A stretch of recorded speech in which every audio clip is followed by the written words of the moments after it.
It's Black Friday. We want to know which athlete. Who do you associate with black? We went out. I've got a good one. No one still guessed mine. Yep. Charles, it took him a little bit to guess ours. And we've got a book that actually has some black kind of on the cover. And we've got our friend. We have a big-time guest in studio. Big-time guest. Three-time. Big-time. Author. Big-time.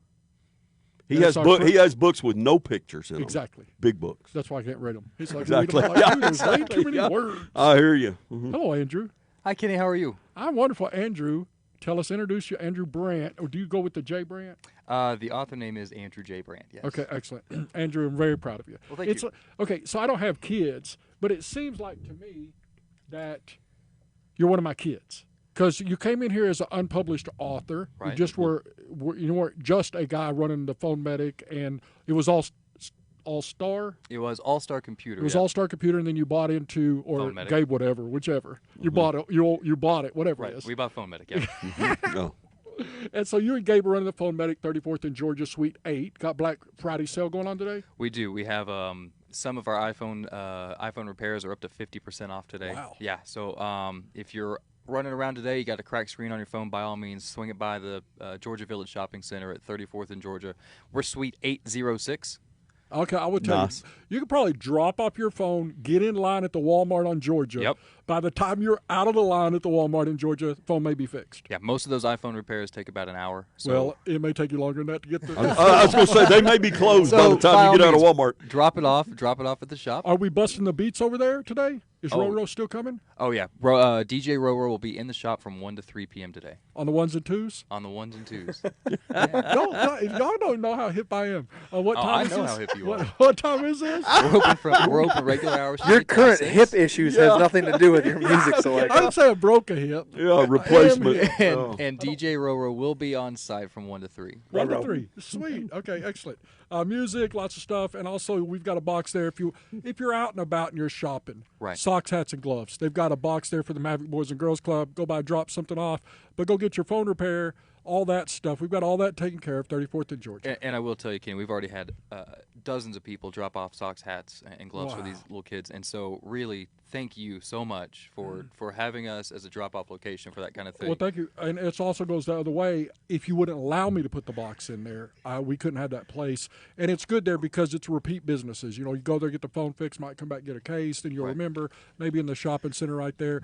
And also, there's some adults that go to the Maverick, adult-size kids. Yeah. There's some 15, 16-year-old grown kids around there. So don't think about just little bitty kids' gloves, any socks, any hats. Well, let's get to it, Andrew. Okay, book one. I know you had other books in you. Did you think it would be rapid fire? 3 books in how fast? In about 2 years. Wow. Yeah. And I'm on a 6-month release cycle.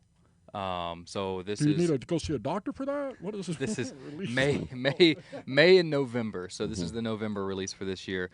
This is a more mature story than the ones that we've had in the past. You know, The Treehouse was a young adult thriller, kind of one of those adventure stories, much like The Goonies or Stranger Things or that kind of thing. The Abduction of Sarah Phillips came out over the summer. It was also like a young adult thriller kidnapping mystery, but this one's a little more mature, so we've graduated on maturity for each release up to this one. This one is one's called In the Fog. It is a supernatural thriller wrapped around a murder mystery. The premise of the book is one morning the entire town wakes up and all the women just vanished in the middle of the night. Yeah, their rings and gowns just, poof, and nobody knows what happens. So this is kind of the supernatural thing, and except for one woman is found, and she's found murdered. So it's this, whodunit wrapped in this kind of supernatural happening. The Vanishing Women. Did you get that idea from Kenny talking about his dating life, like, hey, where'd they go? They all left. Where'd they all go? This is actually a story idea I've had for about 10 years, and I feel like that I have finally matured enough, and my writing style have matured enough where I could tackle this kind of story. But the original seed of the idea was that a guy just woke up and his wife was gone, and he didn't know what happened to her. Right. And then he starts realizing little things like her gown is still in the sheets and her ring is still under her bed, and so it looks like she's just disintegrated. Wow. And whenever I let this story evolve and it became this entire town that this happened to, you realize how quickly society just collapses without the women. I want to read this book, and I'm not just saying that. I want to read this book. Did you bring the I like special that premise. I do. I sold out of the special ones. Oh, I know. Okay, that's all right. We'll wait. Yep. We'll wait later. He sold out of books. Hey, Andrew, can I ask you a quick question about Yes. your writing process? Are you self-published, or do you go through a local publisher? Or I am an independent author with an independent publisher, and the publishing company I run as well. I'm a digital marketing strategist by trade. Okay. I develop websites and I do Which you're online working on marketing. hours. 2020 going to be huge for us. yeah. with the SEO. other 6 sports That's websites. right. So I, not only the writing process, but then I felt confident enough that I could handle the promotion side of publishing as well.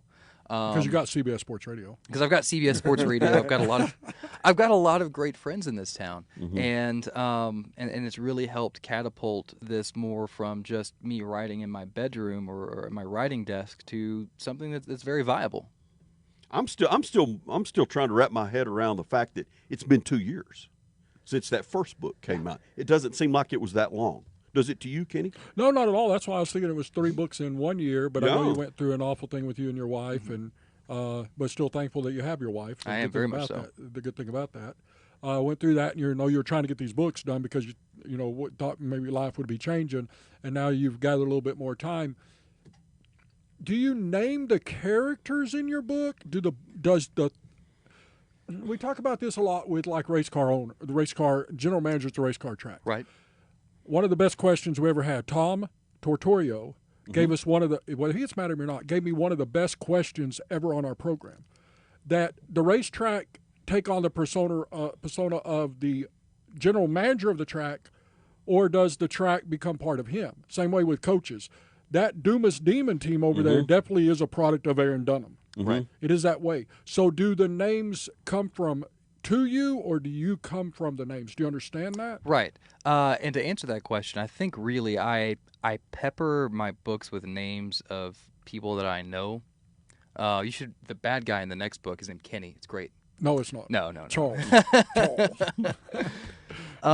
Kenny don't go with anything I can see like unless there's a parade. I judge can or see like something. the first guy gets killed. His name's Kenny. Oh, I yeah, could see Well, that. gets killed all the time from South Park. To answer your question, I don't really plot out stories before I begin anyway. They say there's 2 kinds of writers. There's plotters and pantsers, and I'm what's called a pantser. I write by the seat of my pants. Do you have the ending already, or do you have the beginning, or do you have anything? I really have nothing more than the inciting event, which is I like to take ordinary characters and put them in extraordinary situations, and then write to see how they get out of that situation. So you're kind of along for the ride, Right. then, as you write. You don't really know the ending, but you have an idea where the story's going. I have an idea of where the story's going, and sometimes it's very much a surprise to me. My second book, The Abduction of Sarah Phillips, it took a twist halfway into the story that I didn't see coming myself. I thought it was going to be, not to give anything away, but I thought the story would be about this young boy who finds a girl who's been kidnapped, and then his best friend gets kidnapped, and so he and the first girl that got kidnapped go together to help this girl, right? And that's not what happened at all, and it was a surprise to me writing the story, because when it took that twist, I kind of sat back for a second. I go, okay, it's going to be that kind of story, and it ended up being this really cathartic diatribe on life and how fragile things are and how fragile relationships are, and when people leave our lives, how that affects us for a long time. Okay, so is there a, and this is going to sound kind of stupid, but how big want a me to say piece? it? No, it's No, just normal. how big a piece of you are in these books that you write? The first 2, The Tree House and The Abduction, were 100% from my own life. I mean, The Tree House was definitely inspired by my own childhood, hanging out with my friends in You the found summer. like dead body or something? We didn't find a dead body, but there was more you than didn't one play that occasion. game growing up, Kenny? Find the dead body. There was more than that's one what was in the occasion book. I know what's in the book. that we snuck out of our window and kind of Oh, yeah. romped around the neighborhood and that kind of thing. And so the inciting event, or the idea for that story was, what if you did sneak out at night and you saw something you weren't supposed to see? Right. The character of Cameron in my second book, The Abduction, was definitely inspired by me by my teenage years. He's a loner. He's reeling from his parents' divorce. He wore plaid a lot. He wore a lot of plaid. And he and so this character was really inspired by my my high school experience, dealing with bullies and that kind of thing. Excellent. We've got some text messages in. It's a Black Friday. If you're going to shop, go by the phone medic, get your phone fixed. If you get mad at somebody, hit somebody in the head with your phone because they couldn't align with your Black Friday item that you wanted, go by there, 34th in Georgia, Suite 8.06. Also, tomorrow, if you're going to shop, tomorrow shop small business. We've got a list of small businesses. Phone Medic is one of them. But please go and save some of your money and help these small businesses out. So for a tribute of Black Friday, who wore black in athletics, or who is going to be the next football coach of your Dallas Cowboys? And Kelly from O'Reilly gets in, what about Aikman as the next football coach? I like that. Mike Wynn got in. This is a good one from you, Mike W. Nobody represented the 806 better in black than Larry Dipple. I really like that. He also mentioned Johnny Cash. So that's very good. I'm trying to see who wrote this, and I can't. But he says Jim Harbaugh would be the only coach I can see stepping in the spotlight of coaching the Cowboys. Davey Allison still wore black the best. Old Alabama gang. I really like that. Lots of race car drivers that are known for that.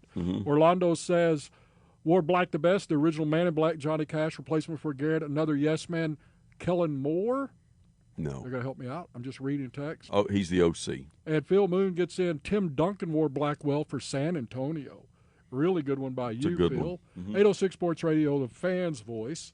We're visiting with three-time Amazon, is that right? Amazon bestseller? What can I say officially? Yeah, #1 Amazon best-selling author. Yeah, The Treehouse reached #1 in its category for young adult thrillers on Amazon. Wow. Yeah, it was a big deal. It was great. Andrew, you've been coming on here a long time. When we first came in there, you were like third wheel of deciding guy. The guy in Colorado, Nick? Nick was all over it. Gabe was completely undecided until I pulled out my credit card in front of him. It was hilarious, and was gonna let him over. He had a hurdle with whether to help us, and then you were all about it, knowing because you love sports more than Gabe and both. Nick knew some, but Gabe didn't understand sports talk radio. Did you really think you'd come in here and go, my first book, my second book, my third book? Did you ever think that would happen?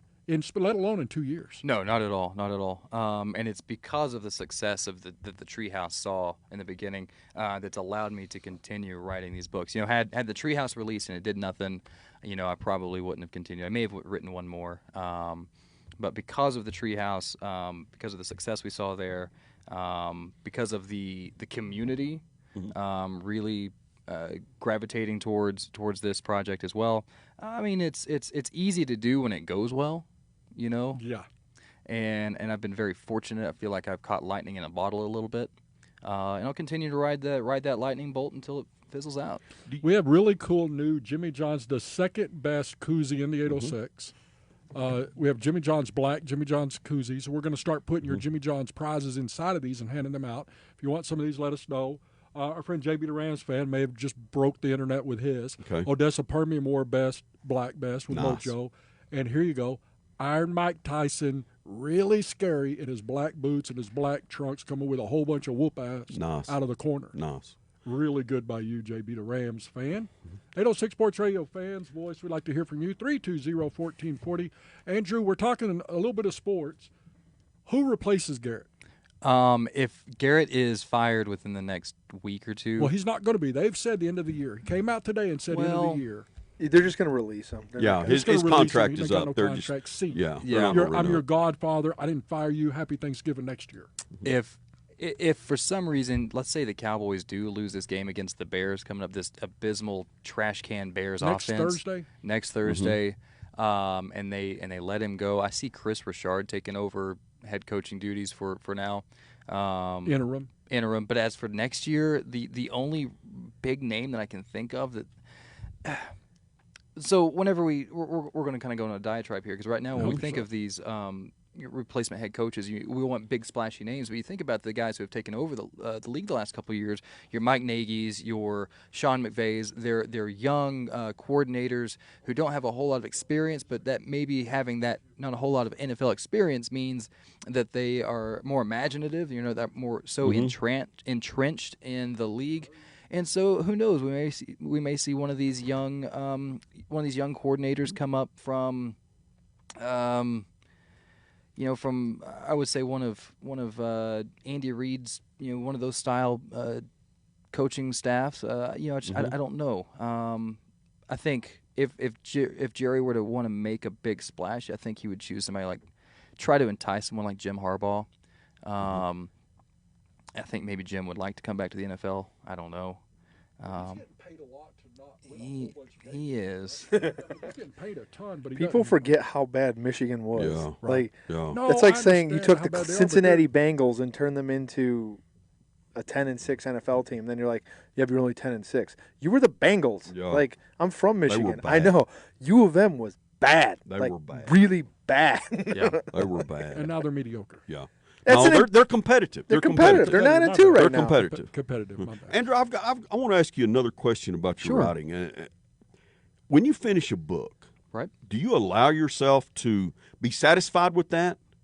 To sit around and kind of go, "Hey, man, I finished that. I think that's really good," or do you already have it going where it's on to the next book? Because you won the Super Bowl. Yeah. As a writer, you kind of won the Super Bowl with being number one. Yeah. So now And do you're you have on a to the strong next editor, season. or is that all internal? Well, to answer that question, this book came out the 26th, just the past Tuesday, and I'm 30,000 words into my next one. Wow. It was for a May release, and so I'm hoping to finish that first draft by the end of December. So we're almost done with that one. So to answer the question, as soon as I finish one book, I let it set aside for a little bit. But I still have those creative juices flowing, so I'll go ahead and start the next project. And then after about 6 weeks or so, what I'll do is I'll take that first draft and I'll read through it and make any changes that just Okay, immediately are clear you out. using a highlighter? What do you do? We want to know because I've attempted to write a book for a very long time. Okay. And now that I know you and you might be able to help me, we may try Father's Day because I've got the ultimate dad coffee table book. Well, here we go. So this is my process. So I start I write the first draft, and it's usually anywhere between 50 and 60,000 words. And after I finish that, I print it off, and I put it in my drawer, and I don't look at it for 6 weeks. Now, during that 6 weeks, I may go write a short story or start on the next book. But after about 6 weeks, I'll pull it out. I'll start reading through it, that hard paper copy, and with a highlighter or a Sharpie, I'll start nicking things. All right, change. We misspelled a word here. We got double quotations here. We put he saw the thing that he saw when he saw it. Get rid of those kind of things. Redundancies. You're And right, like I speak every day. and Let's not get carried away. What happens? It happens mid-thought. You're writing it out, then you stop, you think, you keep writing it, and then you read back, and you're like, I just wrote the same sentence 3 Right. times. Yeah. So go back and make those changes, and as soon as I make those changes, it goes to my editor, Brandon Biggers. And Brandon is he's currently a high school English teacher at Tesco, so he's been a good friend of mine for a long time. Oh, that helps. But he also does book editing for indie publishers, and so not only a great friend to have, but a great resource to have. And intelligent. Very intelligent. One of the smartest guys I know. So Brandon is really the first person to read my book before anyone else. And he goes and he makes his edits, his changes, and he does a lot of developmental edits, like specifically for In the Fog. I went to him and said, I like this story. I like what I've done. I just don't feel like it has the punch yet. So whenever you look at this, tell me what to do. Yeah, or they'll be like, hey, man, you brought something up in this character. You never revisited it. Yeah. Right. And so he starts looking at themes and tropes and that kind of thing and character arcs. And for this book specifically, he said, it's great. You gave away the bad guy too soon. Right, so we're gonna do some developmental stuff here, some developmental edits, and move the twist later in the book to add that suspense.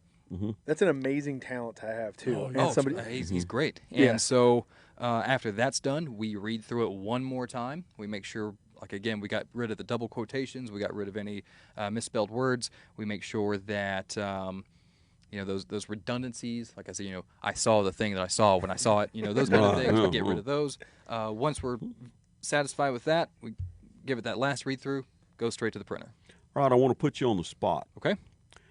What's the what is your favorite book that Andrew J. Brandt has written? The Abduction of Sarah Phillips is by far my favorite. It was my second book, and I think because I put so much of myself into that main character, and then I do love the twist of that story, because whenever it happens, I've had my friends text me when they're reading the book, and they go, "You SOB, I cannot believe you did that." Nice. I can't believe I did either. Nice. And then the book I'm working on now, which, if you don't mind, 806 Sports exclusive, I guess we'll give away the title. Oh, here we go. Absolutely. Do you start with the title, or you have the idea and build both? I start with the idea, and I had the working title in place, just what I typed in my computer. Like, we're going to call this Yeah, one. you got to come up with a file name. A file name for now. Book 179. Exactly. But with the understanding that the book I'm working on now is a missing persons mystery, that is much a thriller mystery as it is a love letter to Amarillo Canyon, Paladuro Canyon. And so the book coming out in May 2020 is called Paladuro. Nice. And it is about a young woman who disappears while hiking in Paladuro Canyon. Oh. And her brother and her roommate at WT. Again, it's a love letter to my college days, to hanging out in Paladuro Canyon, Really good. to this area. They go to try to find her, and they see her footprints on the trail that she went on, and they see them double back and then stop. Uh-oh. So what happened to her? Somebody airlifted her. Maybe. Sweet. Wow. Boy, if you know what, just an Some observation. Some ravens from New Mexico came and picked her it's up. just an observation. But if I'm Andrew J. Brandt's wife, I'm a little nervous. All these women disappearing. All these books. missing women. I don't know where- I'm a Where's little the anger nervous. coming from? Where's all this Andrew? Andrew's building something.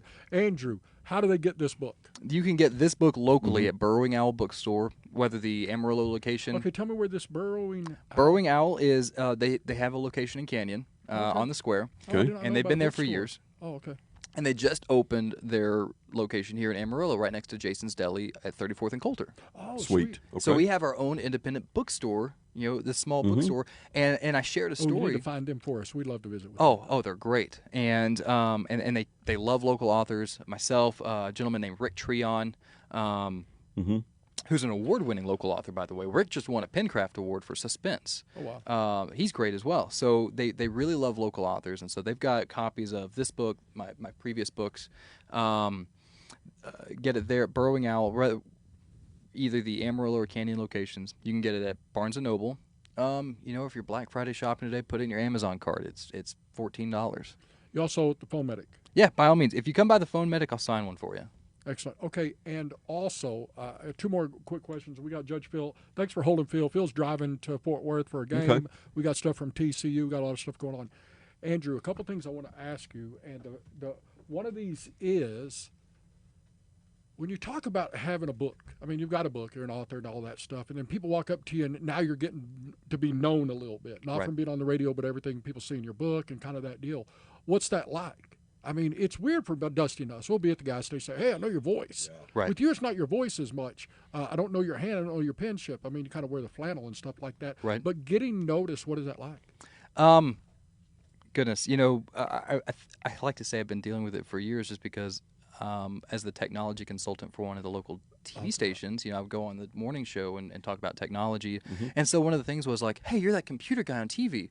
And at first, I'm like, "Oh, yeah, I am," right? And then like, "Okay, well, listen, I've got this question. I'm going to take up an hour of your time." Yeah. I know. I really don't want to Google it. Can you Doctor, just I got walk me through Hey, this? doctor, I got this bump right here. What do I do about it? It's this elbow. Yeah, exactly. But no, really, the biggest thing is complete strangers who live all across the country, look at one of my books, or they read the blurb, or, they read this little blurb on the back that says, "The Treehouse is the next Stand By Me" by Dusty Boyd from CBS Radio. That blurb right there, I think, sold, more books than anything.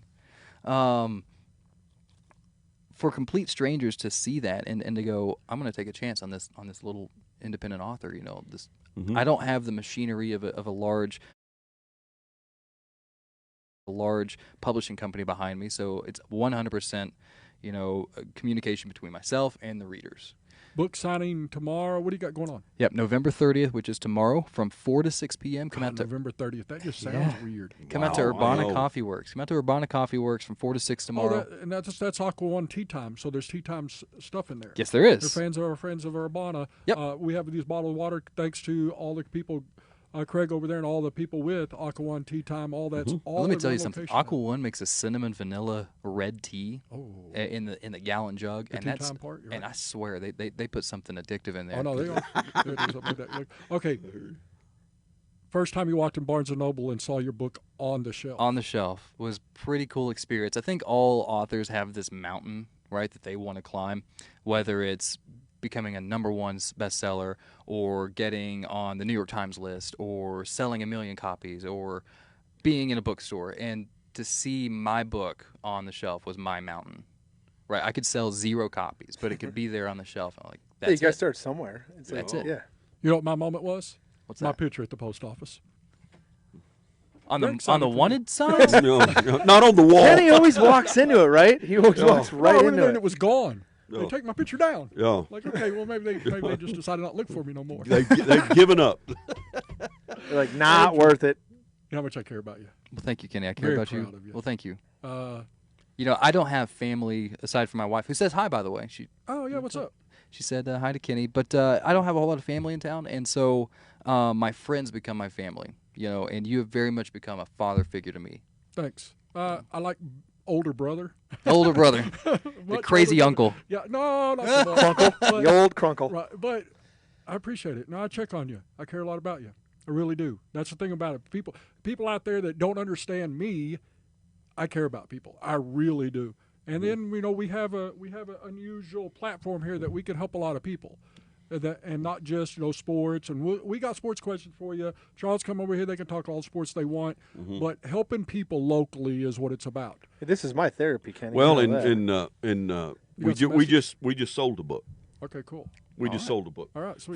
Friend of mine wanted your name. She's getting on Amazon right now to order one. All right. 320-1440. Just need like 50,000 more. Phil, and we're going to do all that. Andrew, once again, all your contact information all at once. Facegram, Insta Smash, whatever you got. All the social media is at Writer Brant. So Facebook, Twitter, Instagram at WRITERBRANDT. Writer Brant, writerbrant.com for the website. If you buy the book off the website, writerbrant.com, those come delivered autographed because those come directly from me. And then locally, come by the Phone Medic. By all means, come by. We've got books there. We'll get you taken care of. Keep coming on Fridays. You're one of the more interesting guys that I've Oh, well, met. thank you. Absolutely. We're got- glad you came in. I've got Orlando has The Undertaker, who wore black. Nice. And also, I got in one of my good buddies loves some wrestling. I said I wouldn't say his name. Stone Cold Steve Austin. Yeah, I was like, there's